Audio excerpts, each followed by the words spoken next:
And I leaned over into him and he whispered to me, he said, "Hey man, I just want to let you know all those girls walked out crying. So take that for what it is." Well, baby, you've been on my mind. I think about you all the time. Oh, I want to see your face. That don't make me wait. Mike in the butt. Mike in the butt. All right. Well, welcome again to Sleeping Around with Dr. Brandon and Matthew. We have a very special guest today. A friend I've known for 2 years now. 2 years. An amazing musician. Everybody, this is Canaan Bryce. Canaan Bryce. Thanks for being here, man. Hey man, thank y'all for having me. Sleeping around with Canaan. That's right. Sleeping Around with Canaan Bryce. You know, if I had $1 every time someone told me they slept with a Canaan. Oh, yeah. You'd have $1. I'd have about 15 Well, let's cents. cheers to a good show, gentlemen. Cheers. And I use that term very loosely. What are we drinking today? We are drinking Rebecca Creek, another Texas whiskey. Texas whiskey. And part of our podcast, we're going to be doing a Taste of the Week show. And so whatever we drink on the podcast, we're also going to have some clips that Handsome Dan's going to make, and we'll tell you exactly what Brandon and I think of the different drinks that we have. Have you had Rebecca Creek before? Yes, Yeah. many times. Many times. You What is are no your- stranger to Texas whiskey. No, not at all. It's not strangers to a lot of things. So, Cannon, thank you so much. I got to just tell a funny story real quick. I'm in Key West 2 years ago, and there's a festival called the Mile Zero Fest. And how they have it set up is they have a very large amphitheater, and then they have these little bars / honky tonks where we have musicians that come and they play, and you get to watch them. And everybody was saying, "Man, you got to go see this guy Cannon." And I said, "Okay, I got to go see this guy." So I went over there, and he's like this very large man, this little guitar, and it was before they remade it was the patio. Yeah. What was the name of that place? My goodness. That really sweet older lady owns it. Yeah, and it's named after the dog. Kyle's going to kill me. Yep. I apologize, Kyle Carter. But so I see him there, and I'm like, "Oh my gosh, this dude can sing, man. This dude could really sing." And so it was just enjoyable. So for such a large man, he's going to be playing some songs for us a little later. I said, "Man, this guy could sing. I got to get to know him." And we hung out a little bit the first year, but this last year at Mile Zero, we cemented our brohood and our bro friendship. And Cannon was my designated driver in a golf cart driver. Designated golf cart driver. Yes. And we do these little patio performances where we stay. I'm very blessed to have singer-songwriter friends. And this last year, Cannon came out and sang for us, and it was really special. So for you making time to come down to Austin and come hang out with us means a lot. So I appreciate I it. appreciate that, man. Yeah, where'd you come in from? Waxahachie. Waxahachie. So Born and raised. Waxahachie. Mm-hmm. Now, so it's obviously Waxahachie Yeah. and not Yeah. Waxahachie. Yeah, everybody. I heard somebody say it the other day. I can't remember where I was. They were like, "Where you from?" I was like, "Waxahachie." He was like, "I know Washer Snatchy." I was like, Yeah. I guess you just call it what you want, man. That's Yeah. funny. That's funny. So the interesting thing about Cannon, and we have musicians on our show, but I'm going to kind of set these up on a tee for you because I got to know him and I thought his story would be pretty incredible. But Cannon, you haven't been playing music and singing your whole life, have you? No. This is I think it's coming up on 7 years. Mm-hmm. I picked it up in college. I went through like a really tough breakup, and prior to that, I got into college for football. Didn't really like it, so my second year, I got offered a choir scholarship. Wow. And I was like, well, they didn't know I could sing. They were just like, "Yeah, come in and Well, and how'd you get audition." offered a scholarship they didn't even know you could sing? They I just guess- had that many choir guess no- scholarships available. It's like, hey, we'll Yeah, take what's the name? anybody. Well, hold on. We got to say the name of the Yeah. school. Yeah, where'd you go to school? TVCC in Athens. Okay, yeah. Trinity Valley. Yeah. And, I started doing choir. I went in an audition, found out I could sing. And yeah, That's awesome. I was a shower singer before that. Yeah. And then got the scholarship, did a semester of it, and then dropped out or I didn't sign back up for it that second semester. Yeah. I started doing cheerleading actually. And Wow. So you went from football then to choir. to choir. What position in football? Tight end and deep snapper. Deep snapper. I like it. Mhm. We had a guy deep snapper, Colin Loeffler, played like 13 years in the NFL. Yeah. And all he did was deep snap. Yeah. And I was like, man, if I teach my kids to do one thing, it's like maybe it's deep snapping. My go-to position was tight end, and then they needed a deep snapper. So Yeah. There you go. Yeah. I So- definitely wasn't number one by any means. so football. And then you said, I'm not really feeling football. I'm going to go to choir, Mm-hmm. which you got a scholarship for. Found out he could sing. Found out you could sing. And then you said, no, I'm going to do cheerleading. And then you quit choir. Yes, quit choir. I just didn't sign back up for it. Yeah. I wouldn't say necessarily say quit. I just Did they continue paying your scholarship? no. Okay. No. And then I wish, but no, I dropped out of. I didn't sign up that next semester for choir. Started doing cheerleading. Went through a really rough breakup. Mhm. My first year I was at college. My girlfriend at the time lived with me, Mhm. and then my second year she went to SHSU over in Huntsville, Yep. and I stayed there and did the choir and cheerleading thing, and went through a rough breakup one night, and the whole way home from Huntsville back to Trinity Valley, I was just kind of brewing up a song, and I didn't even really know I was brewing up a song. Wow. My roommate was a drum major at the time, so being a drum major in a band, you have to like know all the instruments. Mhm. So he was taking a guitar class at the time, and he had his dad's black Takamine sitting in there when I got back, and I ended up like texting him like, "Hey man, you mind if I mess around on this at all?" And he was like, "Sure, go ahead." And got on YouTube, learned Learned a few chords. Yeah, learned 4 chords and Yeah. wrote my first song in a week and posted it, and it was absolutely horrible. All my friends and family were super nice to me, but it was pretty bad. It's one of those like beer drinking, cigarette smoking, you broke Hey. my heart kind of songs. Yeah, Hey. But it opened it up to what I am now and getting into really big songwriters. That's really interesting. That's an amazing story. It's I told different. So I told you like, did you have a passion for music growing up? Did you have did you like music? Did you have certain people that what'd you go to college for? I mean, I actually went to college for criminal justice. Okay. I wanted to be It's all right. It's if you wouldn't have asked me, I could have told you. But it's kind of like the police for nature. Okay. okay. Like a game warden? Game warden. There you Got go. it. Damn, Got it. Yeah. couldn't think about it. Well, you need to drink more. Yeah, please. most definitely.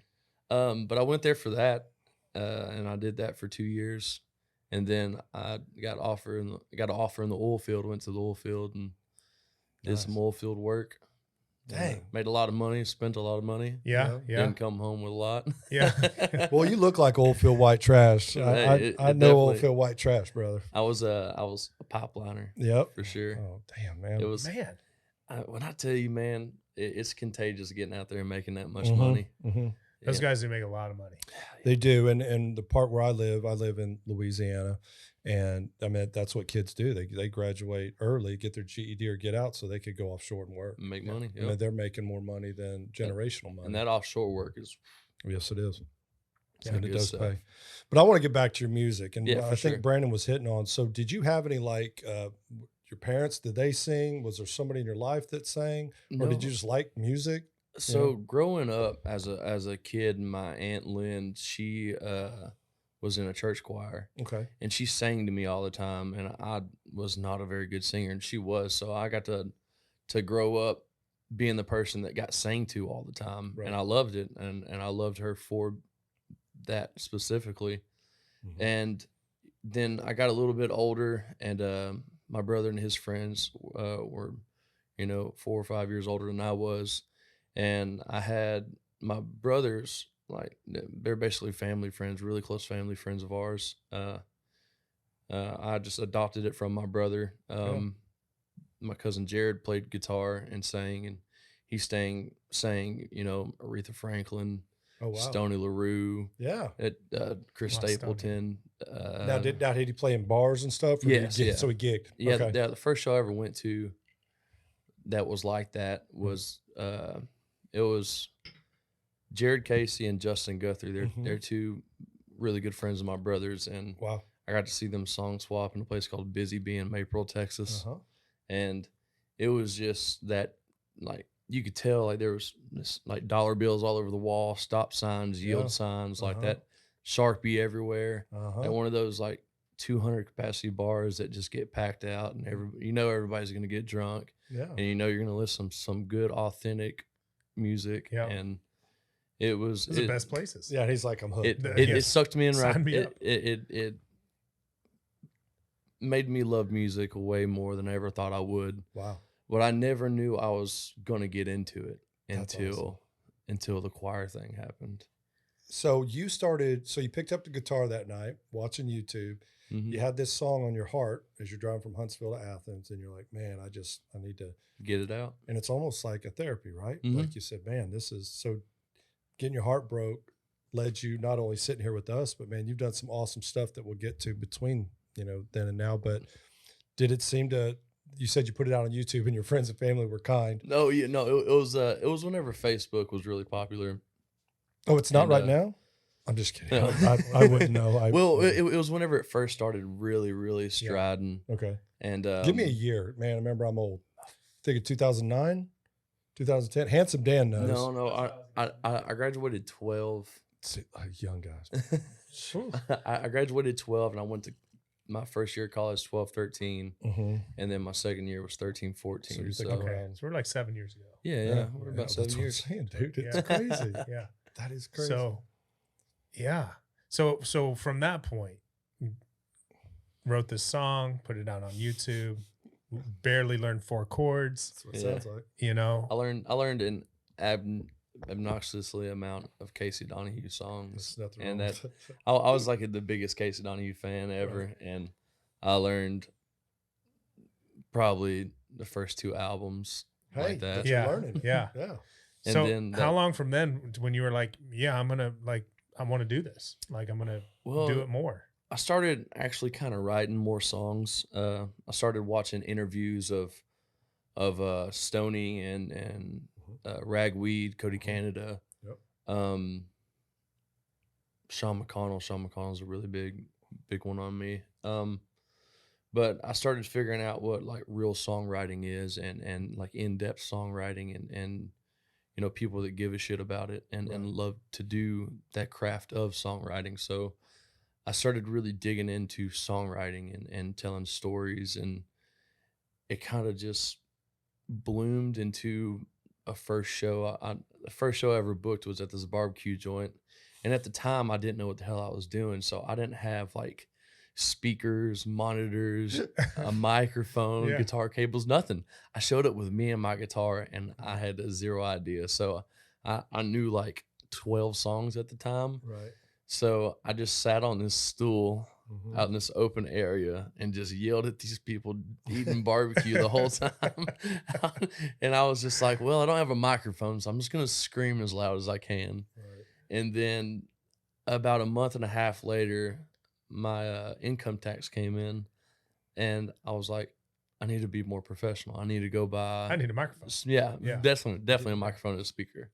So I went and dropped like $1,300 on everything I needed, Yeah. or everything I thought I needed. Yeah. Invested in yourself. Yeah, and then I played a place called the Lone Star Burger Bar in Red Oak, Texas, I know exactly where that Yep. place is. and man, With a microphone this time. with a microphone, the whole get up. Yep. And I remember trying to set it up in the living room, not knowing what the hell I was doing, and and I get to this gig, and I had learned my stepdad, he passed away in 2009, and he was like a huge like rock fan, Mhm. and he loved Hootie and the Blowfish. So I learned to Let Her Cry by Hootie and the Great Blowfish. Yeah. song. Yeah. And I was like, before this show, I was like, man, I really need to warm my voice up.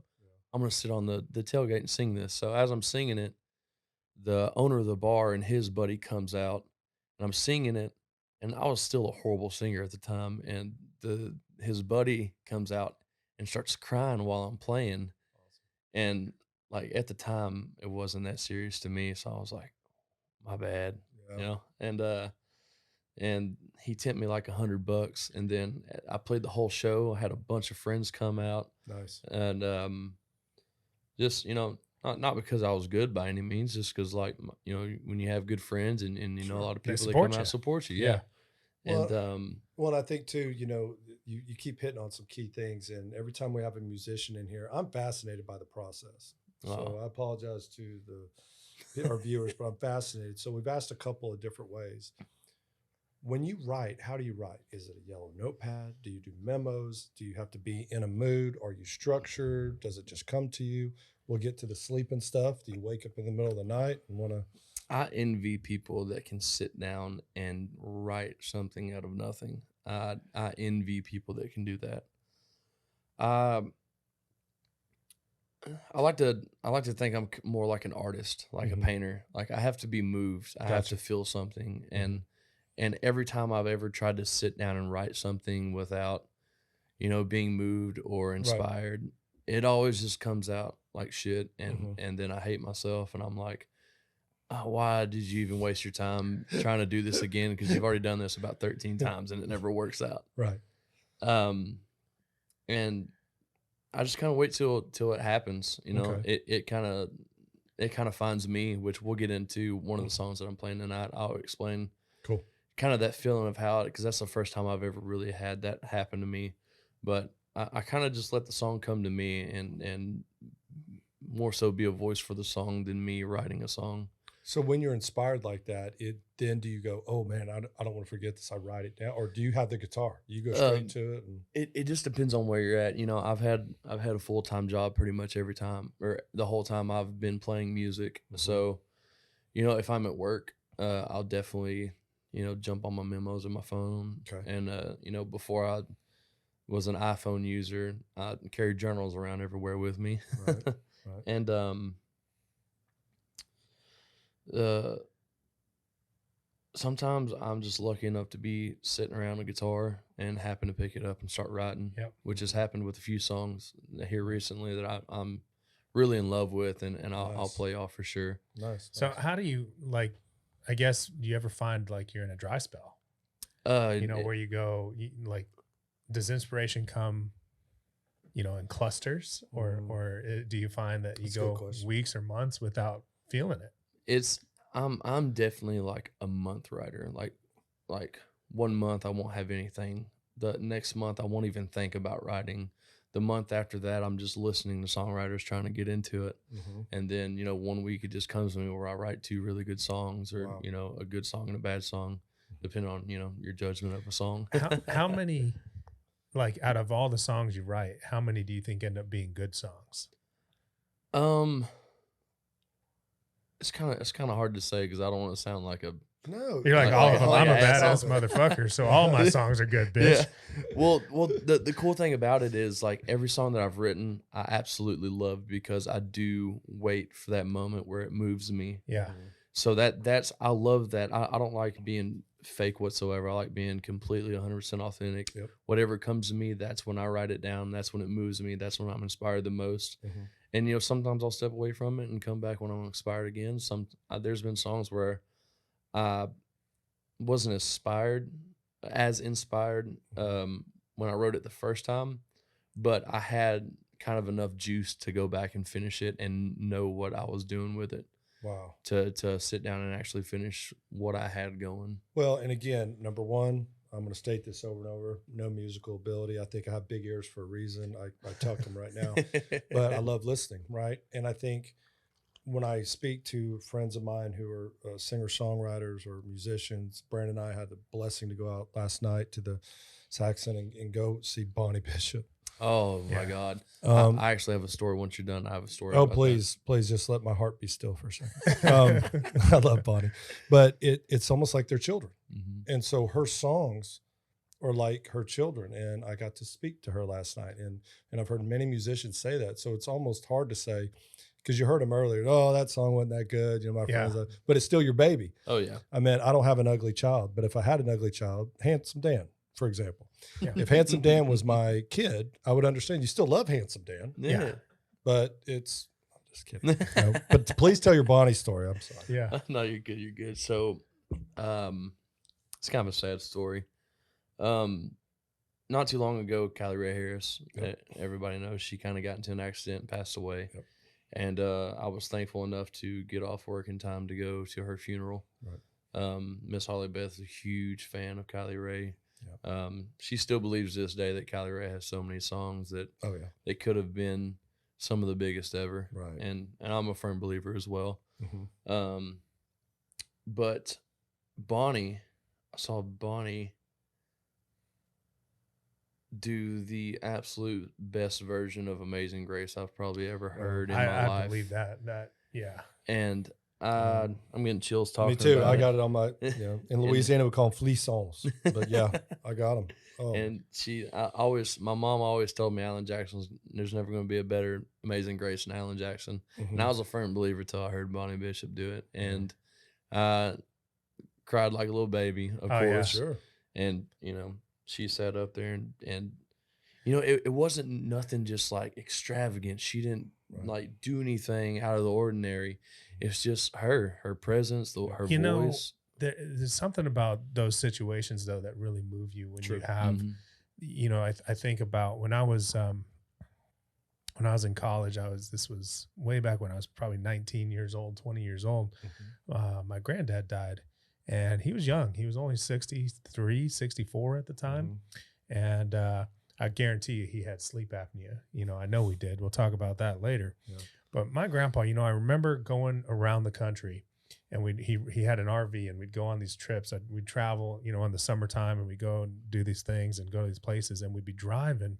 And he was a Marine, mm-hmm. and a retired Marine, and he used to listen to this bagpipe music, crazy bagpipe music. You ever just listen to a cassette tape of bagpipes? No. Yeah. Oh, sorry. Well, I don't. It drove me crazy because I'm like a young kid. I'm in high school, whatever. This is growing up. Right.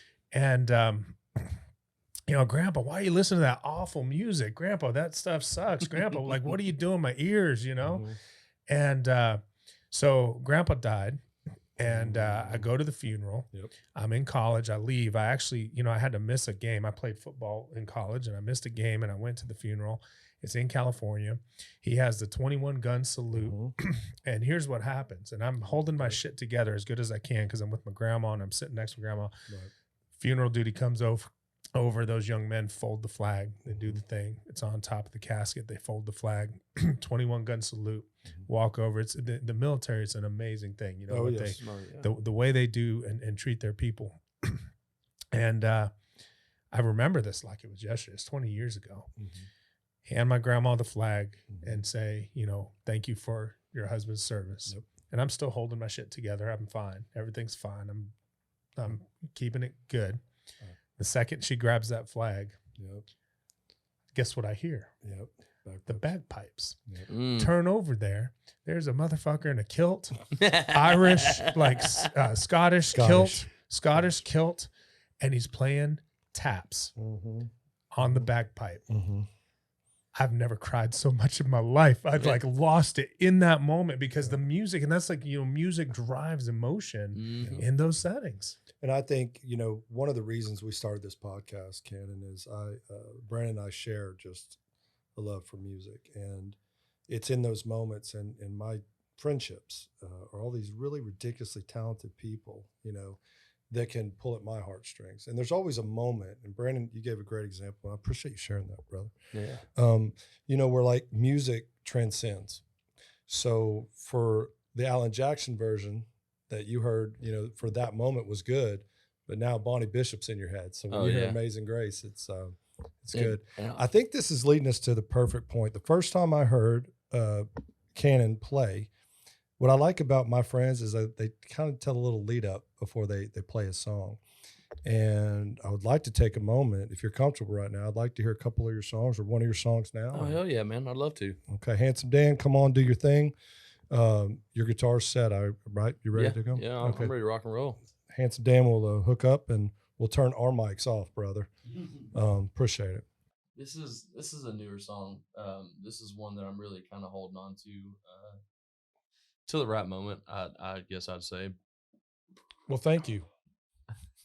yeah, right. Yeah, this is the moment. This is the moment. But I was sitting at the house and I just kind of got that itch, and I was just like, man, I really need to write. I really need to write something. I need to go write something. And so um, earlier that day we went to HEB and they had those big ass Arbor Mist bottles, buy one get one half off, and I got my deal on it for sure. And I took them home. They're sitting on top of the fridge, and I was like, I don't have any beer. It's already past time. I'm just gonna take these wine bottles, go downtown to. There's a little spot downtown. There was a building that burnt down. They turned into like a nice little patio area. So I went down there, and I do a lot of songwriting down there. So went down there, and yeah, you're good. So I went downtown, started writing what I thought was going to be a love song, but it ended up being the complete opposite. And the song just kind of swayed me in a totally different direction.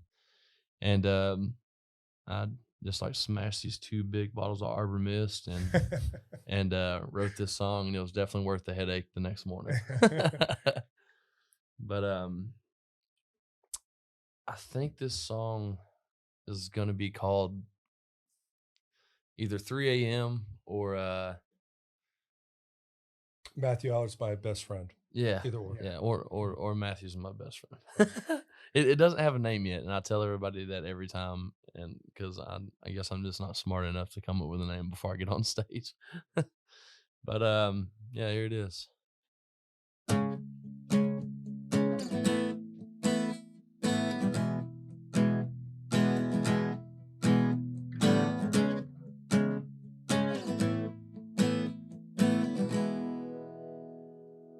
Well, it's 3 a.m.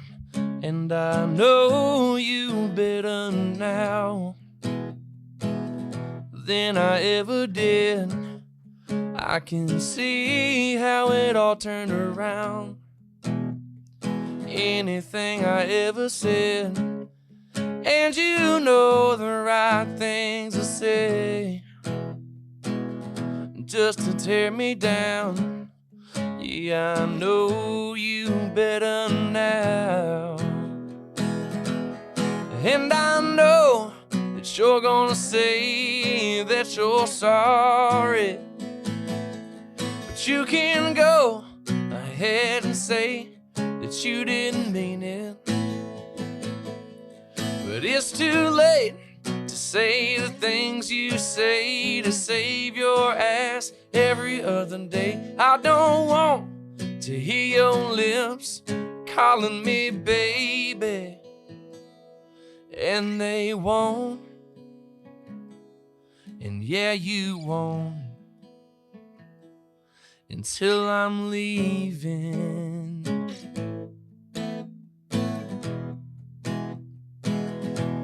Until I'm leaving, yeah.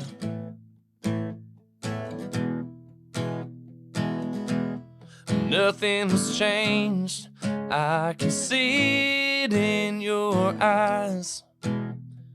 Everything will stay the same, and you seem to be doing fine, and never ever giving way.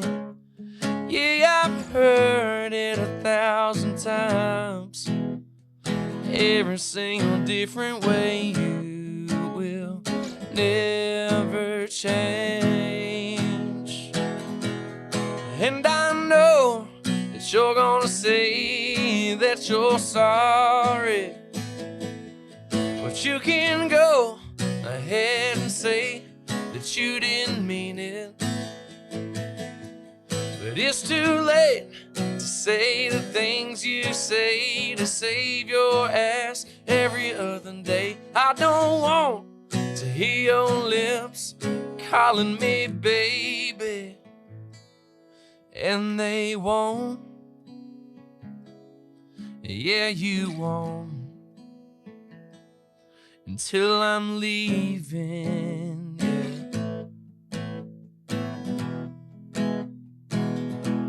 Until I'm leaving, yeah.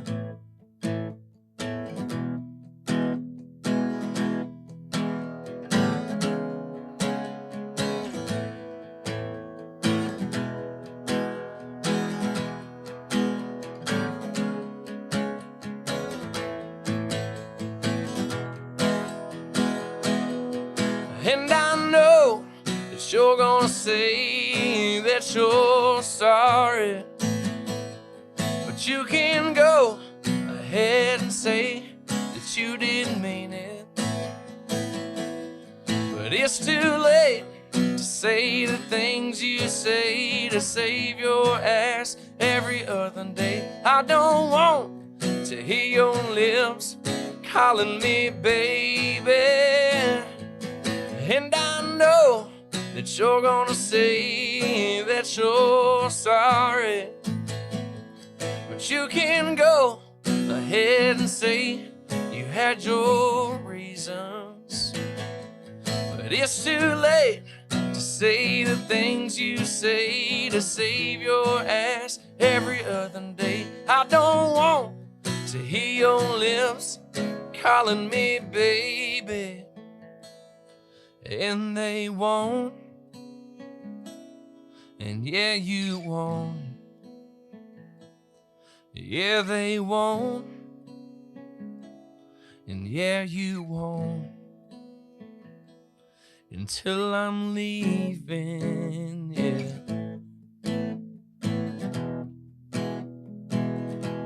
Until I'm leaving, yeah, yeah. Until I'm leaving.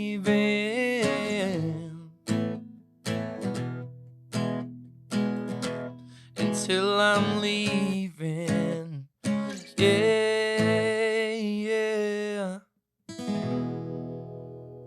Nice. Oh man, Really good. what? Yeah. Oh, 2 bottles of wine later, Two man. bottles of wine. man, dude. And I That's good stuff. I wrote that song and I absolutely fell in love with it. Not to toot my own horn, but you know, it was one of the easier songs I've written, and it just flows out, and it sometimes feel like it's not really me doing it, and that's why I love the song, is because it's so different. And I'm just honored that you shared it. Number one on the podcast, but man, I remember I saw you 2 years ago, and that kind of song from 2 years ago was different. yeah, Fair point, because you said you started off to write this little song, yeah, And dude, I loved it. Yeah. Man, thank you for Thank sharing you. that. Thank My y'all, man. goodness, Thank woo! So is that how it normally goes? You normally write the song before you name it, and then you name it later? Or? yeah. But Yeah. I mean, that's just how I do it mostly. There's been times where it's vice versa. We're probably gonna have like a string of comments. Yes, Of everybody like, call it this, call it this. Yeah, I'll try to name your baby. which I'll definitely take it, because I feel like that's the hardest thing that I probably do with that. Well, song. and I think Cannon, part of the reason we're having you here is want to just promote the heck out of you, right? So on our YouTube page, we'll put any links down there that you want. Is there something currently, like, do you want us to, like, maybe your Facebook or Instagram, or you said you have a booking agent now? Yeah, right? yeah. I'm actually with I want to say he's based around Austin, Texas. Okay. It's a guy named Trey Newman. Okay. With Lee Crosby Agency. They had We'll put a link up underneath. Yeah, and for make sure. Mhm. and Gotcha. they had Parker whenever he was on his up and up. And Well, I Well, saw him. he's at definitely Yep. I saw him. Oh, yeah, on definitely a up. patio with 4 people yeah. at Texas Borders in Katy, Texas. I saw him a couple months ago over here at the Nutty Brown Yeah. and put on a hell of a show. He was one of the first ones that came out and started playing when COVID Oh yeah. kind of Mhm. ended. He was like, Wait, there's COVID in Texas? yeah, What? when we had That's a COVID, the minute that we had COVID in Oh, Texas, okay. just that Just one minute. Making sure. I wasn't sure we had it. We had a guest from New Jersey Yes. on our show, and COVID apparently is a serious thing a up there. much more serious thing there. I think Yeah. he was poking fun at us. Man. I think he was too. I'm Just talking about how reckless we are and that kind of stuff. Well, Damn So- Texans. Damn Texans. But he was one of the first ones that came back. But so that's pretty awesome. Congratulations on that. So when you play around Texas, that's kind of your. We played Hell, I saw him in Key West. yeah, So, Yeah. We played Born and Key raised. West. I wish I was on Born and Raised. That was Miss Holly Beth. Oh, okay. But I definitely got to go out there and experience it. I was actually we were off that week, and Holly she don't have a van yet, so my van was free, so I just drove her in a van from Texas to Oklahoma City, or well, was it Oklahoma? It's a little outside of Oklahoma City, but Yeah. what a pretty lady to drive around. So you were driving Miss Holly. Yeah. Okay, I got it. We went to OKC to pick up her band, and then went over to it prior. Yeah. And I just kind of TN'd for her, just doing the duties. Mm-hmm. And her mic went. That's a funny story. Her mic was like not working at first. Right. Her wireless messed up during sound check, so the sound guys gave her a mic, a wireless mic, and I was like, "That's gonna be good for the whole show, right?" He's like, "Yeah, man, they got like 8-hour batteries." And I was like, "So famous last words." Yeah, and I was like, "So we're gonna be good from like sound check," because she played like an hour later from sound check. Right. So, I was like, "This mic, we don't have to turn it off." "Oh yeah, man, it got 8 hours." Yeah. She gets on stage, nothing. Oh boy. So me and the sound guy rush on stage, and he's like, "Go plug this in over here." Mm-hmm. I think he told me in the wrong direction, because I went and jumped, and out there it's like a dust bowl, man. Everything's dusty. Pryor, Oklahoma. Yeah, and the stage was slick because it was so dusty. Yeah. And I jumped over an amp, and when I landed, he was like, "No, not that way." And I tried to turn back a different way. Pow! Busted my ass On stage in front of at the least 400 people. I'm sure she was happy. She goes, Oh, it was- and here's my Yeah. man. Her and her band were like, Mhm. And you're a small man, so I'm sure it didn't. Nobody saw it. "Oh, dude, the whole stage shook." And It was a big I'm going to stage. talk about Miss Holly Yeah, when for she sure. comes on one day. I want to talk about you. So hear me out. Yeah. So you do, like Brandon said, you're gigging around because you send me videos when you're on stage stuff. So where do you usually play? Is there some staples that you play Man, that our audience would see you at? What is actually really cool is it was probably the best show I've ever had in my life this past weekend. So it's cool that this was like right after that.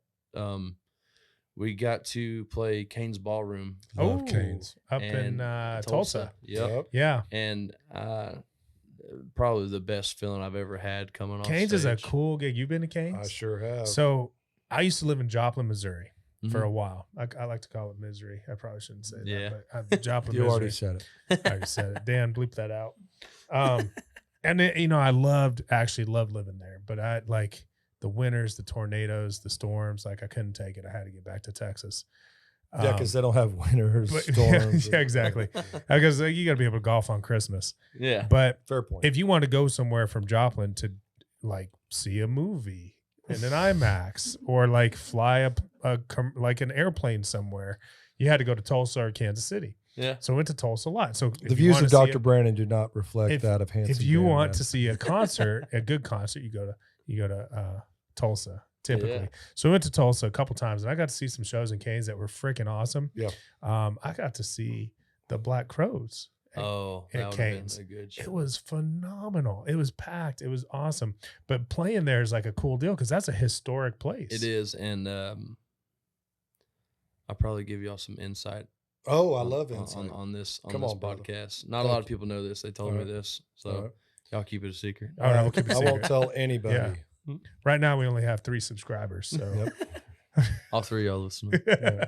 But I went to the manager's office and was talking to him. They invited me in there, and all over Kane's Ballroom they have pretty much every huge Yep. artist has played there. That's ever played there. Between Turnpike, I love that you Billy start with Joel, Turnpike. just huge goes, artists, Black Crows. Huge Turnpike. That's so sitting it. Turnpike, Billy Joel. yep. Just fun. Turnpike, get back together. a very already. wide variety. Yes. And I went into the office, and they have even more stuff in there. They have Gary Clark Jr. signed guitar. They have Ragweed's live album in there. Oh, They have like Hank Williams signed guitars in there. And they were telling me stories, all kinds of stories. One of them being, I actually tell 2 stories because they're really, really cool. So there's a bench in the office, and it's like an old Kane's Ballroom bench from Mhm. like way back in the day. So Like when I Hank- was in high school. I yeah. got it. So Hank Sr. had a two shows in one day on a night at Kane's. So he plays the first show. He gets through it. Well, earlier that morning they gave him a bottle, right? Of course. So he smashed that bottle, plays the first show, Mhm. didn't wake up for the second show. oh no. So this place is sold out for the second show, and he's sleeping. They can't get him up. His band basically tells him that he can't get up. We're going to play the show without him. Just the band without Hank Sr. Yeah. And they told everybody, if you want to get your money back, go to the door, you get your money back. They said every person stayed for the whole show. Wow. And Hank laid on that bench by the door, and everybody just like passed him and looked at him on the way out. No one asked for their money back. No one asked. Not a single person. That is crazy. That's funny. It's almost like it was a viewing. Yeah. Good to see you, Hank. Yeah. Condolences. Thanks again, Hank. But Hanks. Hanks is the name of the place I saw you. Hanks, the dog was named Hanks in Key West. Oh yeah. The Look at that. Hanks. was it a pug? It wasn't a pug, was it? Or a schnauzer, maybe? Oh, this is so bad. We're going to put a link there just because I messed this up. That's fun. That's funny that came up. Yeah. I'm so sorry. You said you got 2 stories now. 2 stories. So the first CD, or one of the first CDs that I got when I was younger and getting into music and stuff with my brother and cousins and whatnot, was this was back when we and Cody, don't be mad at me, but I burned, or my brother had burned a CD on like, you know how you used to burn CDs? Like illegally download music and then burn CDs. Yeah. No, I never did that. I had the whole Live at Kane's Ballroom Ragweed CD, and I wore that sumbitch out till I couldn't anymore. And they actually had a picture in the CD, not the one I burned, but the real CD on the wall, and Cody and all them signed it. And they told me, they were like, Cody, there's a spot under the stage, because where the big stage is now, not used to be that stage. There was a small stage, and they didn't tear it down; they just built over it. Yep. So there's a hole where you crawl under the stage, and you can go sit on the original stage. And they said that every time Cody comes there and plays, he goes under there and smokes. So we got to continue the tradition. Yeah. And and got it. It was me, Jacob Stelly. Just keep throwing other people. Pecos. Yeah. it was a fun night. But Pecos headlined Saturday and sold the sumbitch out. Of course. Me and him have been really good friends for a long time. And we can get into that convo as well. Well, and Jacob Stelly was on it. That was kind of my foray into this whole music stuff. People who know me, who will watch this podcast, go, Matthew, you love heavy metal, you love Slipknot, you love Corey Taylor. But growing up in Yukon, Oklahoma, and being a little older than Cross Canadian Ragweed, those guys were amazing. And Brennan and I have talked about this in past podcasts. There's just a communal aspect to what, if you want to call it red dirt country, whatever. There's just a communal aspect, and there's always someone playing. Yeah. And it's very welcoming, and it's friendly. The artist. It's not this, I'm better than you, I stand up here. After the show, everybody kind of hangs out. And so that was more for me, and of course, best friend being Kyle, having that aspect. But I think it's, it's so funny, Ken, you're such a big guy. If no one knew you, you'd probably come across as intimidating. I get it all the time. But I know you as this really just amazing that beard man. itself is intimidating. Yeah. As an amazing, you are. You got a big heart, and you're just awesome. I try to, man. There's a lot of assholes in this world. And there are. I try to counteract that as much as possible. There's one right here. And but speaking of the asshole, one of the things that Brandon and I are so passionate about is sleep and health, and you are a bigger guy, right? Mm-hmm. And so when I look at you, I go, man, this guy's just starting off with this career. Obviously, you were in the oil field. You've been busting your hump at work. You're still gigging. We would be remiss if we didn't talk about your sleep. And so this is usually part of the podcast where we really just want to talk about it and see, how do you sleep? Yeah, it's kind of hit or miss, honestly. It's when I just recently gave over driving rights to the van, because I had a Dodge Ram, and we toured around in that for a little while, and my guys were just getting beat up, sitting up, sleeping like that on back and forth to gigs and stuff. So I traded my truck in, bought the van, and that's kind of my daily driver, which is the reason it's outside. Yeah. So I drive that that beast of a machine around. And I just gave up the rights to because I used to drive everywhere, you know. My whole career that I've been doing this has just been me driving, and I finally kind of gave the reins over to our tour manager and our bass player. They like to drive, so and they're the only people I trust for the trailer. So and we drag like it's supposed to be a 16-foot trailer, but I think it's 18 in length. But I don't sleep very well in the van, I'll tell you that. Well, yeah, and that's kind of the amazing thing with the musicians that we talk to. It's like when you're traveling and you're going from city to city, gig to gig, late nights, you know, drinking under the stage, doing stuff. Yeah.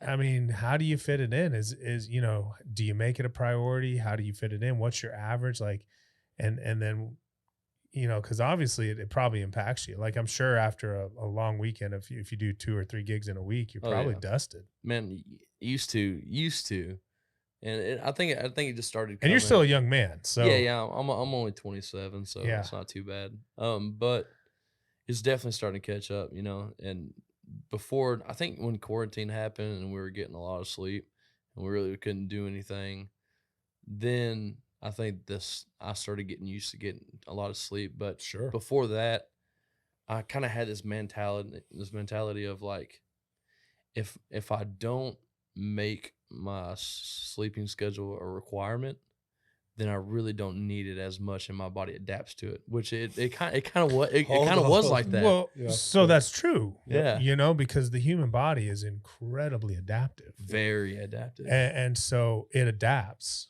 until it can't adapt anymore, and then it just fucking breaks. Right, when you get my age, but at 27, it's very adaptable. You're very adaptable at 27. Yeah, but you know, my whole life I've kind of been, you know, some sort of a hustler, you know, and I've had that like I'll sleep when I'm dead kind of mindset mentality. And you know, here recently it's just kind of hasn't been that. It's been that, but I get my sleep at some point. You know, used to I'd go, you know, 2-3 hard weeks, and then I'd have like 2 nights of really good sleep, and then I'm recharged for the next month, you know? Yeah. And, you know, now it's kind of not like that. I'll be sluggish. So what's a good sleep for you? Is that probably, if I sleep over 6.5, 7 hours, then I'm groggy. Really? Yeah. Okay. It's kind of weird. I guess my body's still kind of used to my old schedule. And the old schedule's your typical schedule. Oof. 3 hours, 4 hours. It was pretty rough. Especially I was thinking like a Sunday night going into that Monday morning 8 to 5, or after you've been gigging all weekend. Oh yeah, and because you still got a full-time job. Oh yeah. And that's where my sleep never, like it never. You can't catch up. No, because you know, whenever I go to work, I come home, not tired. Like I was already tired at work all day, so when I get home, I'm off, and I'm like, I'm not gonna waste my time sleeping. Let's go write songs. Let's go drink beer, hang out with friends. You know, do something. And then I get something home productive. God, I miss being 27. Then I get home at like 3 or 4, and you know I'm texting until 5, and then I go to sleep, and I get up at 7 and go to work. Oh my goodness! Oh, dude, that was a very, very regular thing. Man, and it was rough. No, you can't keep that up, man. No. Not nowadays. It's really not like that. Now I'm not gonna throw you under the bus, okay? But I actually have audio of you snoring. No, I'm kidding. Do you snore? Because if I were to look at you, I assume your neck size is over 17. If you include the beard and the neck size, then it's 38. But no, you appear to me, because I've hung out with you, right? And when we're hanging out, we're drinking, I snore when I'm drinking. So I was curious, are you a snorer? You might not be. It depends on how much sleep I get and how tired I am. Okay. If I go a hard weekend and I don't get much sleep, that next sleep is going to be a loud one. Not super loud, but I'll snore. Has it ever woken you up? No. Okay. No, I'm not that loud of a snorer. Sore throat? Definitely sore throat. Okay. I'm a big guy. I like the fans on pretty high, so yeah. When I sleep face down, and then do you really? Yeah. Okay. And then like whenever I start waking up, because there'll be periods where I kind of get up and get down and get up and get down, and I'll get comfortable on my back, and then my mouth falls open, and then I'm just sucking on all that fan air. Yeah. And that you dry out. Oh yeah, pretty bad. Has a sleep partner ever nudged you and said, roll over? No. Okay. And if they did, I don't remember it. Okay. That's okay. I'm not offering. I'm just. Yeah. Okay. It's I'll tell you this. I'm definitely a way better cuddle sleeper than I am a regular sleeper. Like if I'm cuddling, you're out. Okay, was that an offer? Because you looked me right in my eyes. And I like to cuddle. You like to cuddle? Matt seems. Are you a cuddler? Or are you like Matt seems one of those don't touch me. You're just like you're kicking him out of the room. Like, right. I'm well. In all fairness, you're like ordering their Uber. Like, what's that movie? You guys see that movie with here we go. Ray Romano's in it, and the Uber driver is like he takes her out on a date. It's a fucking funny movie. I'm not disagreeing with you. Just I don't know what you're talking about. What's the name of that movie? Oh Jesus! Ray Romano's the dad. Ray Romano's the dad, there we go. and it's like the Indian guy. And the Indian guy. Okay, is it Azizu or Aziz Ansari or something? Yeah, no, I don't comedian? think it might be him. It is a comedian. He's trying to be a comedian, I think, in the movie. Okay, so the name of the show is Sleeping Around with Dr. Brandon and Matthew. Not Let's Quiz on the Ray Romano. Yeah, career. it's a funny movie though. But the point is, I can't remember the point. I knew it. I knew you saw me. You saw me. But, you saw me. But the point is, there's a point in the movie where he goes home with the girl. Okay. And then she goes to his place. He has like an inflatable mattress. And so it's kind of awkward and weird and all that kind of stuff. And they finish hanging out. And she's like, yeah, I'm just going to order an Uber. He like wanted to cuddle. Yeah. But she's like, no, I'm just going to order an Uber. But that's usually Matthew's ordering the Uber before they're even done, probably. I'm definitely more of a cuddle guy. Yeah. Way more of a cuddle guy. I'm a cuddle guy. I like to cuddle. I am not a cuddle guy. And that will be the next podcast that we have called The Cuddle Guy. But I will say this. So again, so when we talk about sleep, it's so important. And I'm your friend. And I think having Brandon as my friend, just learning like the importance of it, right? You're still young, man. You are young. All right. But the better we treat our bodies, right? The longer you're gonna burn out, dude. I'm learning that very fast. Yeah. And everybody you've mentioned who I also know, right? Who are also my friends, who I also been in their ear for years to be healthy and exercise and eat a certain way. And people do make fun of me, but it's because I care about you, right? And I didn't call you on here for an intervention. I just want to make people sleep. We should call it sleep intervention. Yeah, sleep intervention. But I just want to make people aware of how important it is. And it sounds like you checked all the boxes. You said, did he not say 6 to 7.5 hours? That's good. You're not having that same schedule you had before, man. No. So sometimes I'll say it sometimes because this past Saturday we like to party a little bit and stay up late. And sure. Yeah.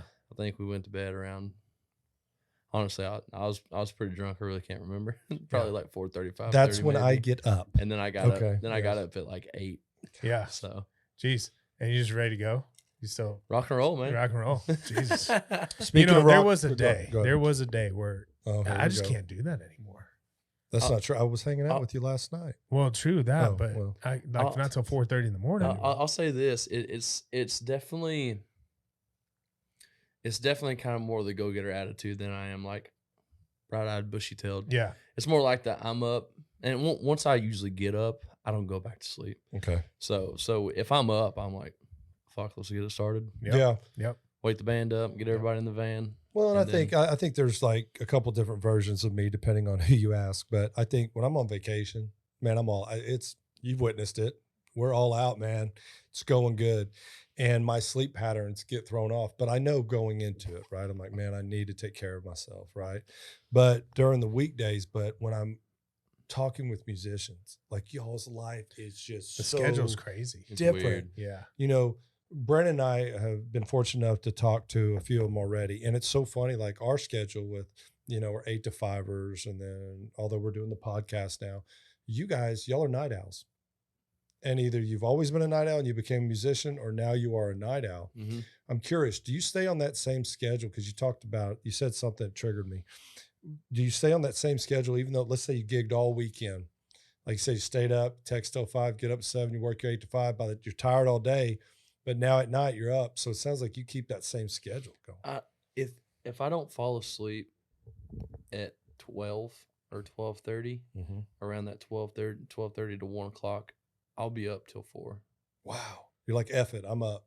It's like I get my second wind, and I'm just like, then you just go. Then I'm on like a TikTok trend. Oh no.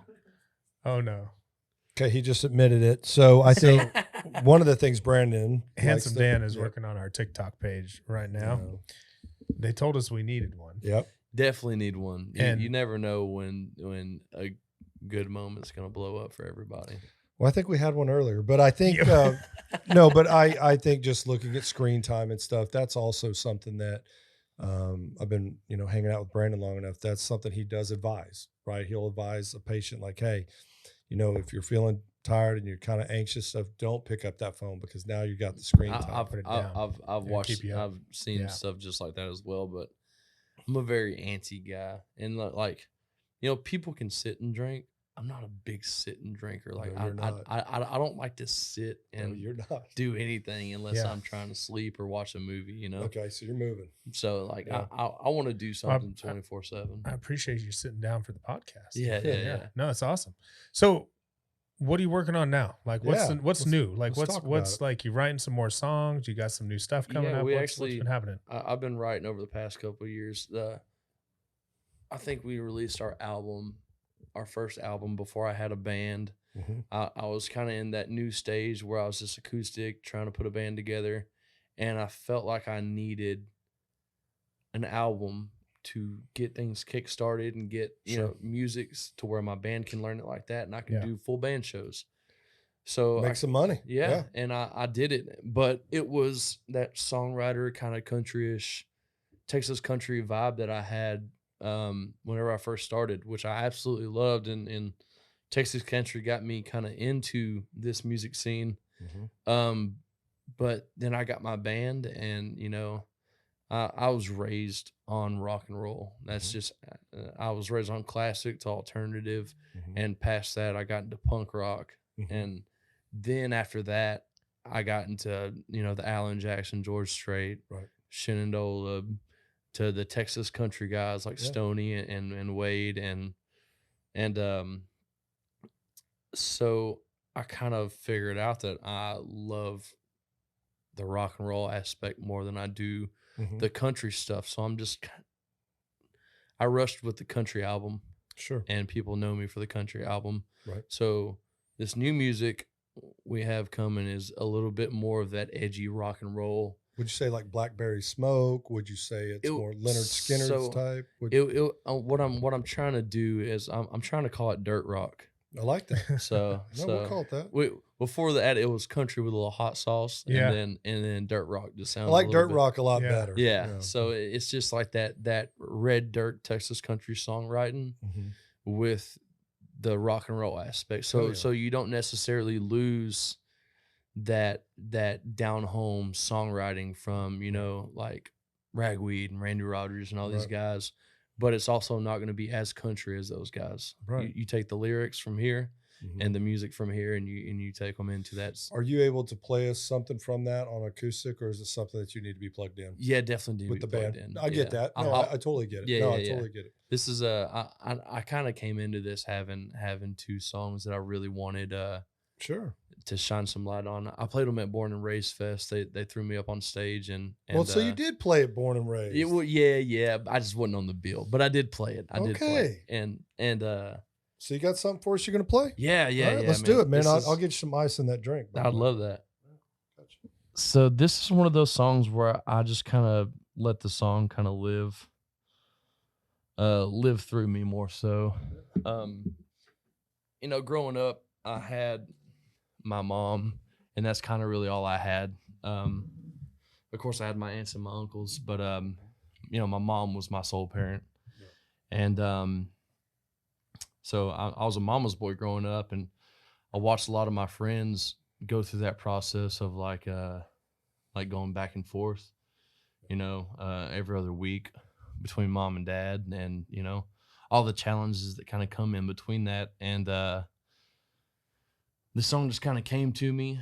I really didn't plan on writing this guy. And it seemed like it took maybe 5 minutes to sit there and write this song. And I sat there and played it over and over again, and making sure that I was doing the right thing with this song. And I just kept getting the same thing over and over and over and over again. And I was just like, this is it. I'm not going to put anything else to it. I'm not going to do anything to it. This song is what it is. And it almost kind of felt like I didn't write it whatsoever. I did write it, but it almost feels like I didn't, because, you know, the song feels like it just wrote itself. Cool. I think this song is going to be called Every Other Weekend. Thank you, brother.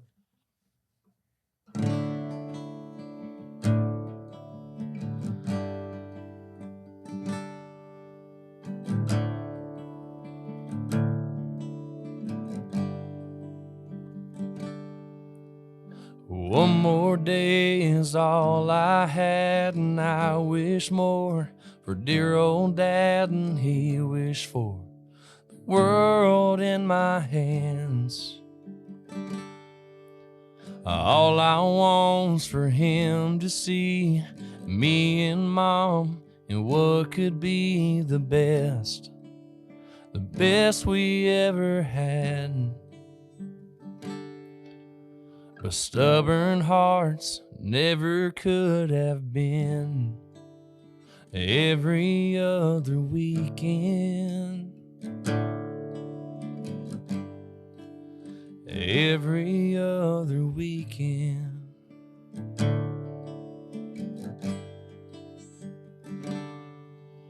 We weren't perfect, but what we had was better than the broken past. But what we had was more than I dreamed.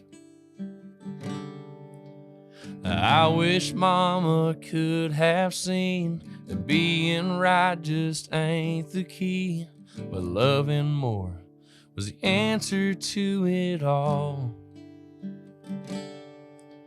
And we weren't the family that we could have been every other weekend. Every other weekend.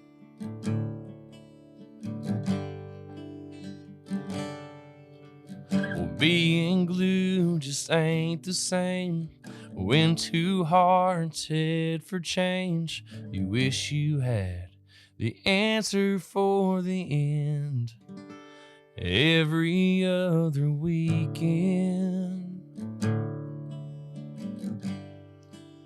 Every other weekend. Every other weekend.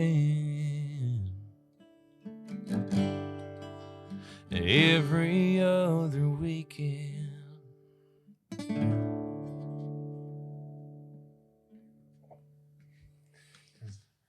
Yeah, it's a hard jerker for sure. Yeah. It's I realized how heavy that song was. I so I wrote the song the night before, and I woke up the next day and I was like, oh shit, I did write a song. And so I got up and I listened to it and I started crying, and I was just like, why do you do this to yourself? Yeah, well. and then I texted Holly and I sent it to her. Yeah. And I was like, hey, check this song out.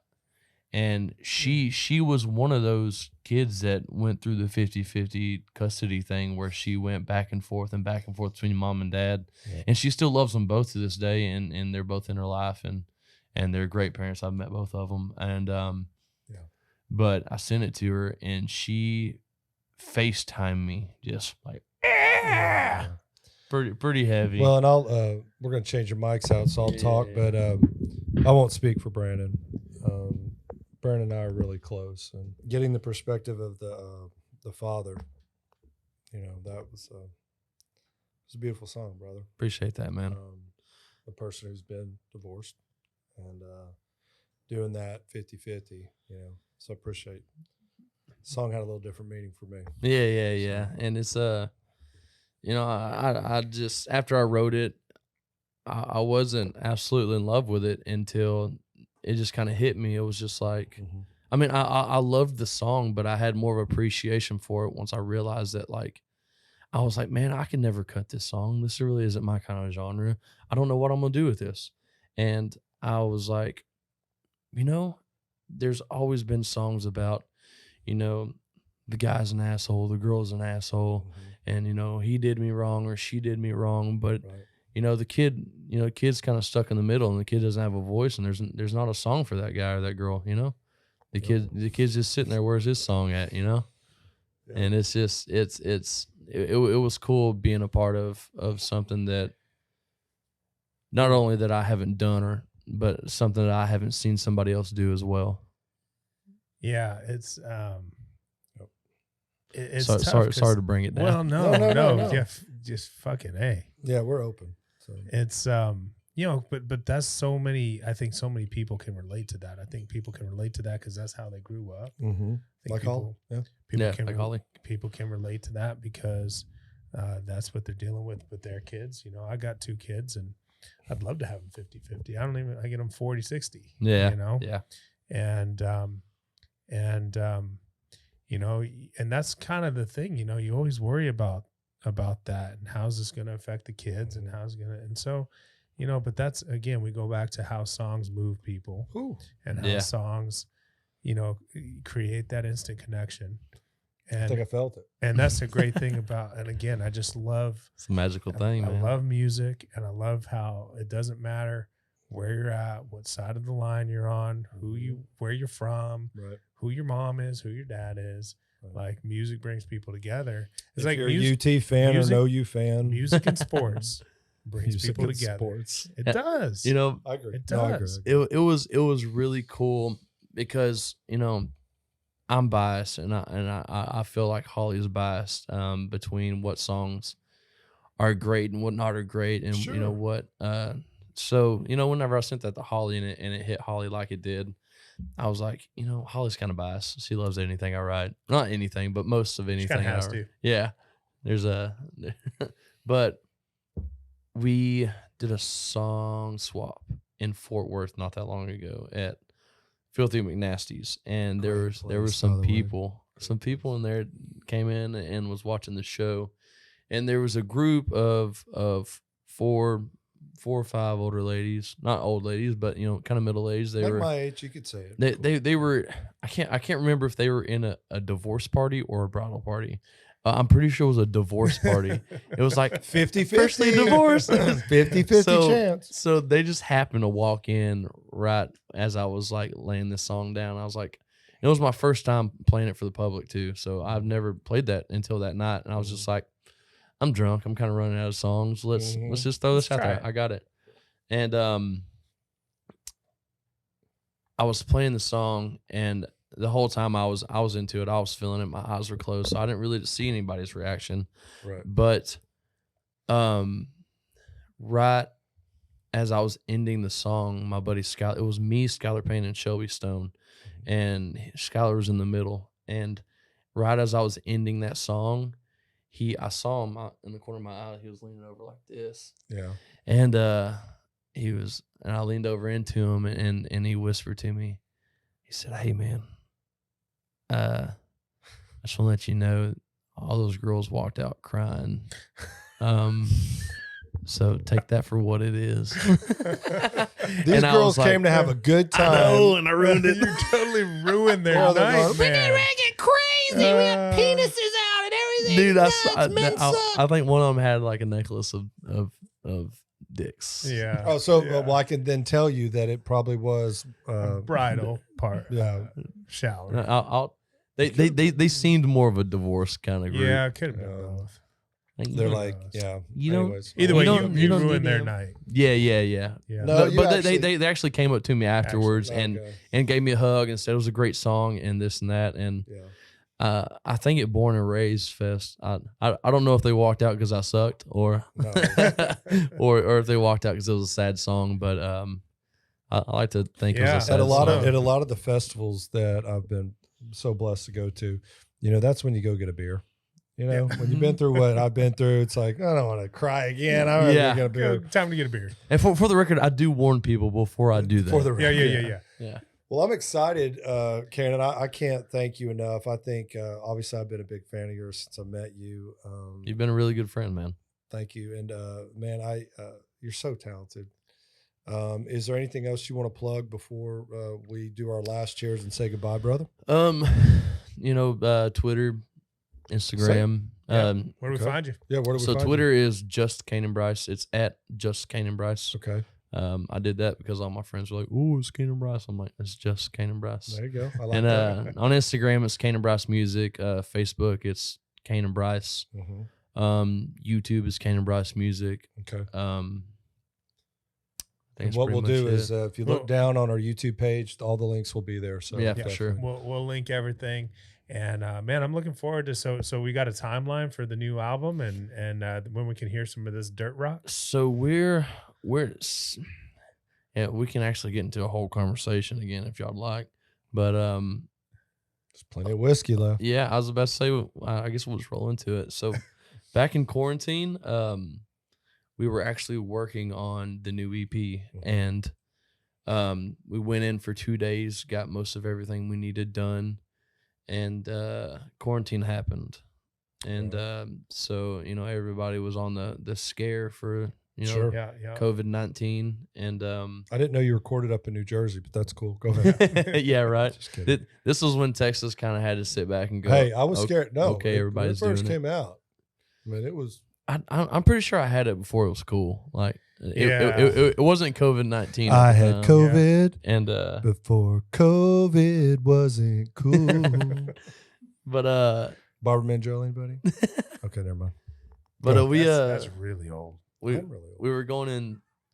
We were planning on going into studio and ended up getting shut down by COVID, and everybody was scared, and everybody had grandma and grandpa, and Yep. they didn't want to be the guy to not necessarily kill grandma and grandpa, but be the reason why they pass. And I respected that, and it went Sure. on for a long time, and then Texas kind of opened back up, and that was like a whole year thing. It was. We March did to it. March. We did it January, I think, of 19, and our studio got pushed like all the way into 20. Other way around, right? To 20 to 21. 20 to 21. Ooh. Because right when COVID ended, No, we no. were, It was. we were in Key West in April. Oh yeah, maybe it was. It was 20 then. Yeah, it's It okay. was. COVID like started being a thing, but it wasn't as serious whenever we went into studio, and then it was like March or April. Then it started getting really heavy, right? So I met you. I'll watch how I do timelines. First Key West I met you in was January of 19. Yeah. So imagine that. I met January of 20. And then so we were hanging out. Hold on. Guys, my Second dates time are I hung all out with you fucked was now. April of 2021. I don't So think you either went one into of the you. studio right after the first Key West. Yep. Yes. So it must okay. have been So around February, then March. that's when it was. Yeah. 20, Because it was pushed a whole year. Yep. And it finally, Texas like opened back up towards the end of the year and was Uh-huh. kind of being more lenient on it. Yep. And I finally texted the guy, and I was just like, "Hey, dude, we either got to shit or get off the pot. One of the two. Either tell me you're gonna work with me or tell me you're not." And he was just like, kind of giving me the cold shoulder and really not. Yeah, it was. Yeah, I was kind of felt like I was getting screwed in the deal, but You already had 2 days in. yeah. Okay, I still backing have a up. hard drive with all of our recordings on Well, it. good. I was going to ask if you had. Yeah, Okay. yeah. So what? I mean, I paid for what I got. I was just pissed that I didn't get to finish it. Yeah. Sure. So we went, and fast forward to 20, we went into studio January. Just this last January. Yes, Yeah. January. This January 21, right? Yep. Yeah. Yep. So, I called my buddy Tyler McCollum. He's an Austin native. Yep. Well, he's a Houston native, but he lives in Austin now. I called Tyler, and he had a guy has a studio down the road and somewhere in New Braunfels, I think. Okay. And it's called The End Zone. They've recorded, Turnpike's Mercury album, Ray Wiley Hubbard, a lot of huge songwriters. So Tyler was like, we'll get you in, we'll bust everything out for one song. Nice. We'll get that shit going, and then we'll worry about the other songs later on. Right. I was like, hell yeah. So, Tyler, rolled out the red carpet for me. He got us in studio, busted ass to get it done. Nice. Took us out to eat that night. And I think we left after that. No, we were in there 2 days. Okay. So we came in on a Thursday and a Friday, I think, or Wednesday and Thursday. And went in 2 days, and it was really fun experience getting to do it with a good friend of mine in a legendary recording studio. Yeah, and dude, the vibes coming off of it was really cool. But we did Back to You, that song. I wrote that in a camper at LJT, and we recorded it. We put it out at the end of February because we just rushed. We rushed it as much as possible to get it out. And I kind of hated myself for it because we rushed the song so much that I loved it at the time, but after it sat on me, it just didn't. It wasn't as good as I wanted it to be, I guess, which is no one's fault but mine. Right. And so we're supposed to be going in the studio this week, but some dates got mixed up on our previous dates, and then these dates are getting mixed up. So seems like that a lot of the musicians I'm talking to, it's just that struggle, right? It's like, when is it? And I don't know if it's a communication thing, is it an industry thing? I mean, what's your gut tell you? It's finding a producer that gives a shit about you and believes in you, and that's really what it comes down to. If people love your songs and they want to work with you, then they'll make the time to put in the effort to record you, make you sound good. And no offense to Tyler and the guys at End Zone. That was pretty much all on me because I was just rushing it as much as possible because we hadn't had music out in 2.5 years. Yeah. Which is something in this scene that is unheard of, and you have to have constant music coming out. Well, so was a worldwide pandemic in 20, right? Yeah, and it was it's been a whirlwind of experience going on my end between, dealing with, the studio things one after another. And then, after you do that, you really don't trust anybody after that. And then, you kind of feel like it's just a whole whirlwind. So, like I said, I'm hopefully going to get on a call with Josh Serrato and get back into Melody Mountain Ranch in Stephenville, where I did my first album, because they did an incredible job. I loved it, and I wish I'd have gone back from the get-go. I was just venturing out. I'm a pretty curious guy, so I was just venturing out and trying to find something new and something different. And listen, we get that. Brandon was really curious in college, so I'll try anything once or twice, just to make sure you don't like it. Yeah, just to make sure, because you never know. Second time, you might change your mind. Oh, but no, and I do think that there's struggles like that. But I can say firsthand, and obviously from you guys listening and watching this podcast, you're talented, brother. I appreciate that, man. I believe in you. Like I told you before, anybody that I know that I could help you out with, but I really do appreciate you taking the time to drive to Austin and be with us, brother. Appreciate you. I appreciate the whiskey. And I promise you, so below on the YouTube page, don't forget to like and subscribe to us, but also there'll be links for Canaan. But really appreciate you sleeping around with Dr. Brandon and Matt. Yeah, appreciate you coming really in. Brother. Cheers, fellas. Cheers, my man. Here's to a good podcast. Here's to Rebecca Creek and to Handsome Dan, not shaving. Handsome Dan. Don't do it. Handsome Dan's got a ways to go to get his beard as long as yours. No, mine's stagnant. It's done. It can't. 9 years. It doesn't go more. We gotta get some beard oil, man. I make beard oil. Oh, do you? Here we go. Oh, jeez. That's gonna be on our merch. Sure Handsome will, Dan baby. beard oil. He's gonna make money off of that shit. Right on, man. Dude, you sounded great. Thank you. Yeah, he sounds good. 'Cause when the sun goes down and the moon is high, we'll be chasing stars till the morning light. Come on, fly with me.